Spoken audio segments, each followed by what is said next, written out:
Hello everyone. Today we will try to get the last third ending on the Ouija story. Let's go.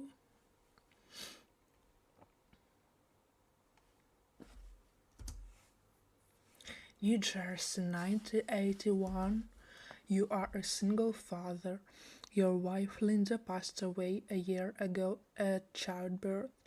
Your son's name is Mark. He's a cute baby with blue eyes that he got from his mother. As expected, you are in agony with the loss of your wife. Mark is the only thing that you hold on to, all that matters. You have been in love with Linda since the first time you saw her. She was so pretty, you wanted to be with her forever. It still surprises you to have such a charming woman to fall in love with you too. During Linda's pregnancy, you lost your job at some point while having debts. She supported you in every way she could. Not only she was your wife, but also your best friend. You found another job after Mark was born and Linda died. But of course, it doesn't make you a happy man when you have lost your best friend and wife. Looking in Mark's blue eyes gives you all the strength to go on as single father. You see the future in his eyes and the past. The past when you were happy with your family, despite everything falling apart. You would lose everything if you lost Mark. Another reason what made Linda and Mark so significant is you had lost parents too. Basically, you have no family members left except for your son. Nobody to consult for things that you need to talk with a family member. Linda's parents? You don't see those assholes anymore. They have done wrong to you and Linda. It is a foggy morning. You are taking a walk in an isolated green forest, which is close to the suburb you live. You can't see anything but fog beyond 5 meters. There is a single path, and you are walking it. You know that the path leads to a lake. You have been there countless times. There is nobody else you can see here in this forest, but somehow you feel something awaits for you at the end of some path.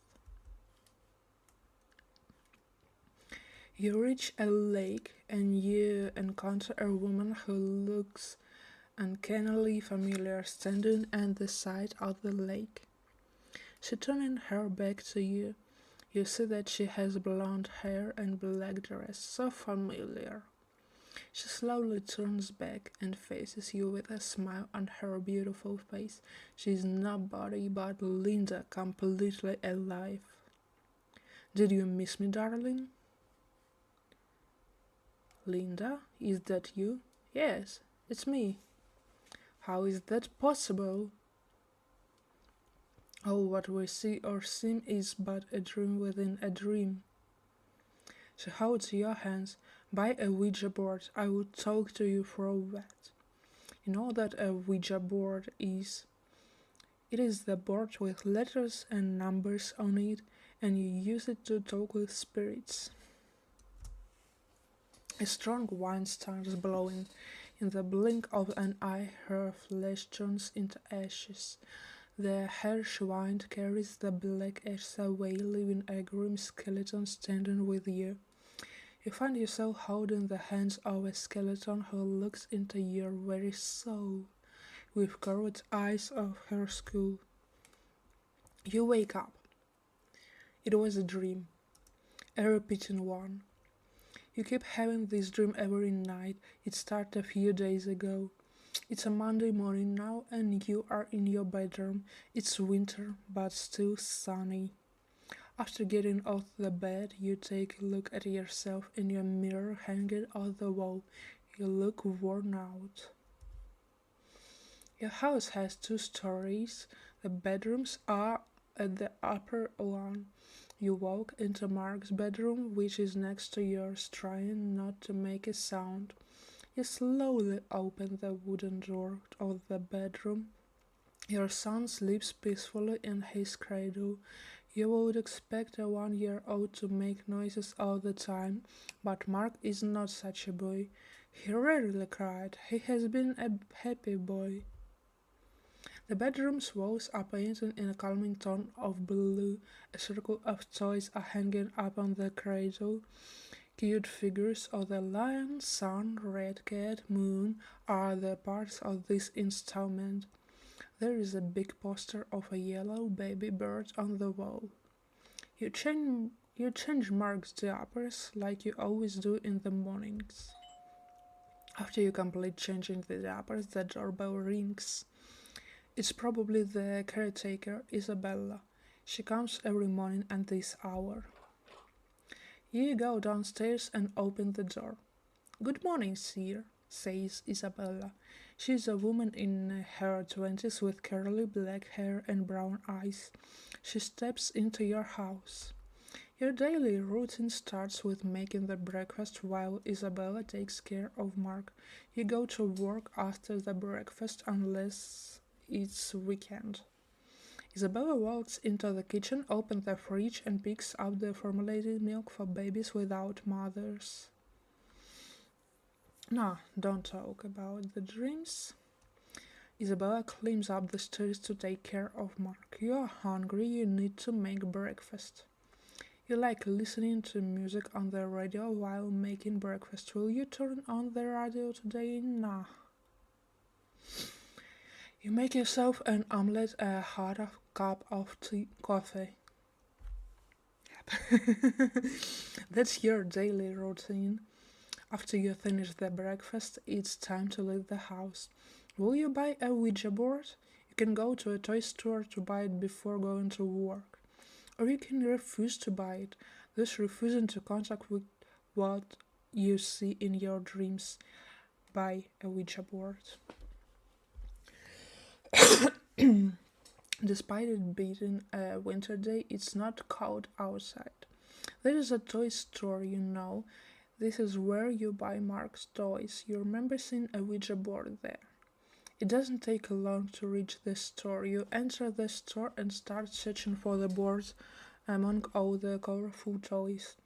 You find a box that looks quite different from the other toys.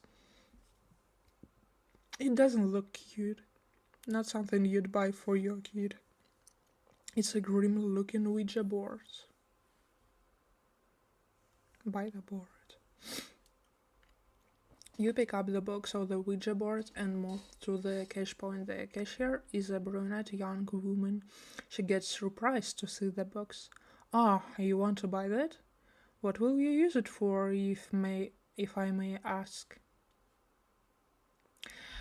We had choose the second option, so let's choose I keep seeing my deceased wife in my dreams. I have to warn you, in my religion, dead doesn't talk with us. There are things that claim they are souls of humans, but in truth they aren't. They are evil. Don't buy the board.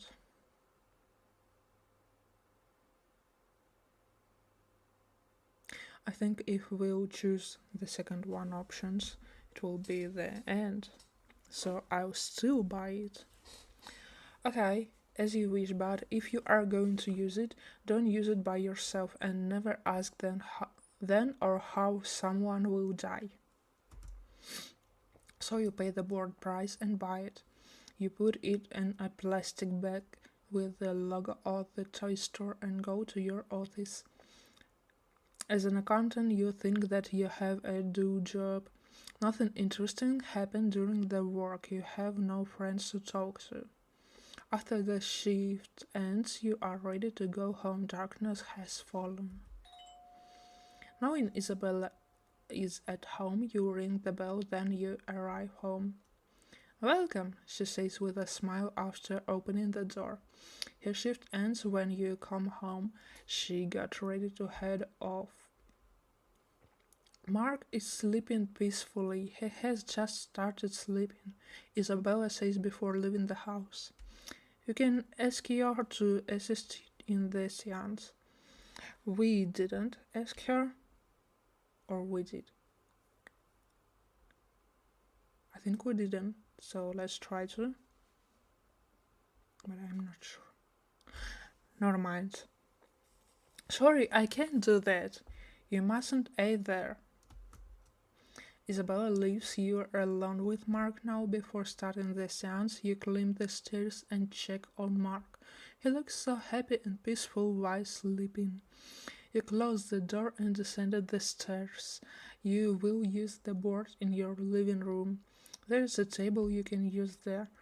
You had heard that it's the best to turn out the light before talking to a Ouija board. So you get a candle from the kitchen and light it. Then you turn out the lamps, so the only thing that enlightens the room is the candle. You pull the wooden board from its box and place it on the table. Then you get the planchette, the wooden part which you will put on your finger on. The summoned entity is supposed to move on the planchette when your finger is on it. Are you ready? Yeah, I'm ready. Linda, Linda, Linda.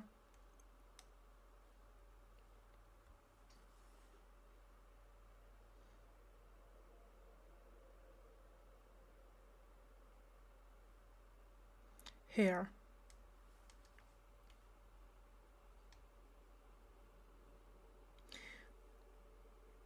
Will I bring Mark up well?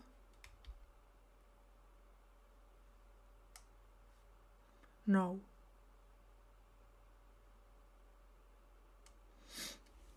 Hmm.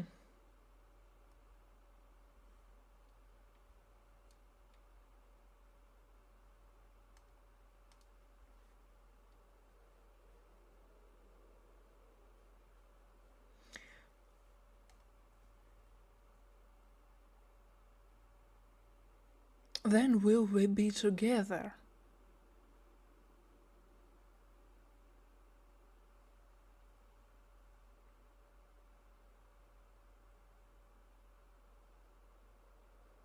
Mm-hmm.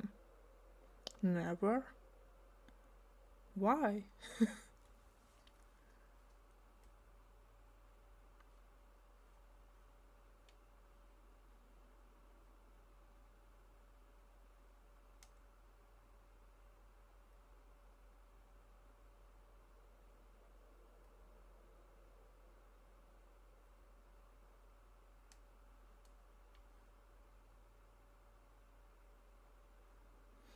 What do you want to tell me?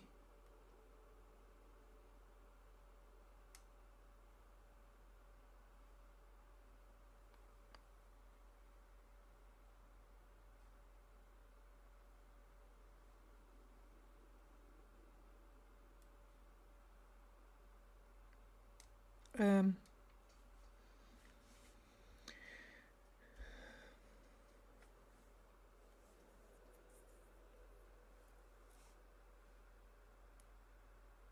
what do you want from me?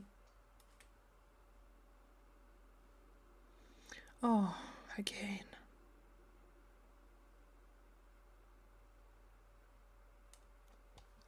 Alright.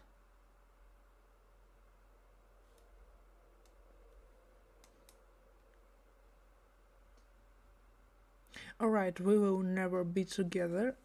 And I shouldn't having a new woman as well. Interesting. Alright. Let's asking a dumb questions we shouldn't ask too. When I will die?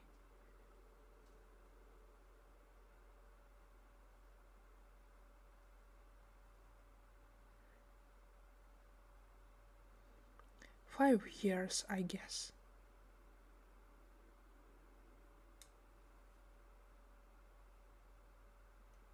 Then will Mark die?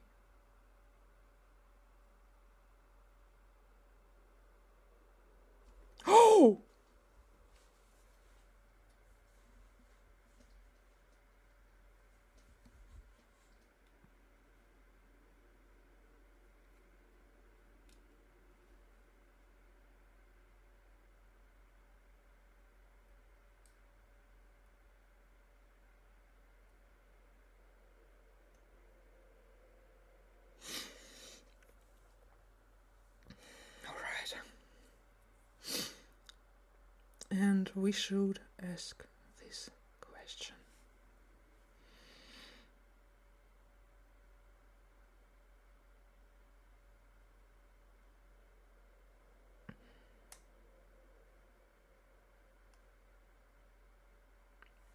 Ooh.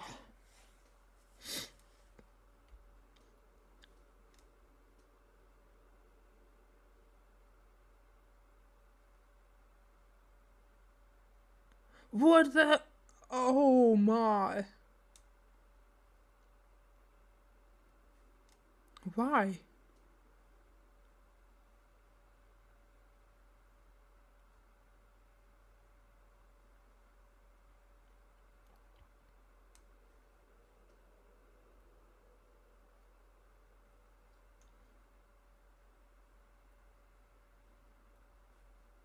What does the moon mean?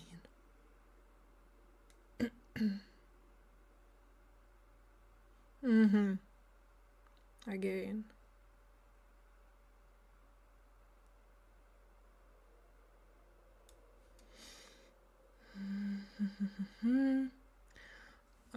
Let's say goodbye. Ah, how will I die?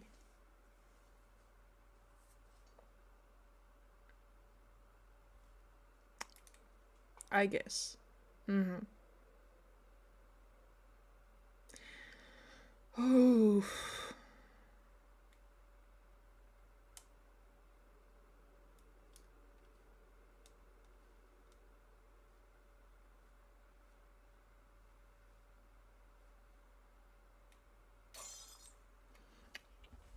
Yes, it's the third ending, and the planchette throws itself.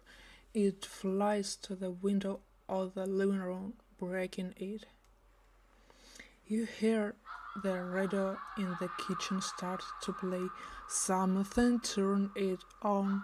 It plays a sinister voice that louder of a clown. It doesn't stop. You feel it mocking you. To another. You walk to the kitchen and turn on the radio. Now you hear Mark crying in his room. That's suddenly not good. You frantically try to open the door of Mark's room. It's locked. Your door is not broken, yet you hear the muffled scream of Mark. Screams stop. The door is broken. You rush to Mark's cradle. His pillow covers his face. It's apparent what he was choked. Mark shows no sign of life. He's dead. You cry in despair. You were warned not to use the Ouija board. Now you're alone with your remorse. Soon you call 911. Sorry, I'm not sure how to correct. Nobody believes that Mark was killed by a supernatural entity.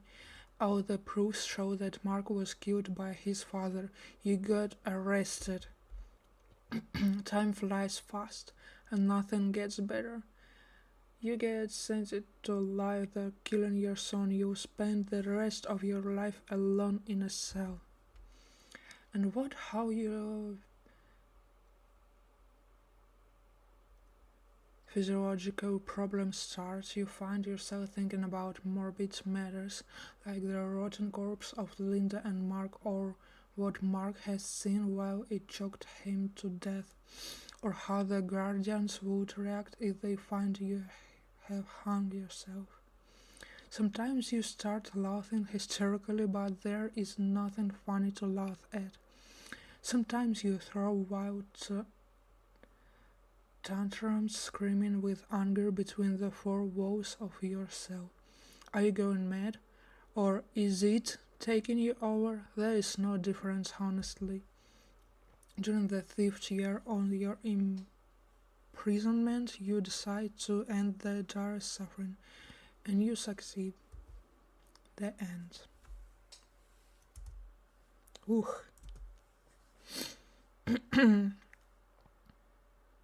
It is the worst.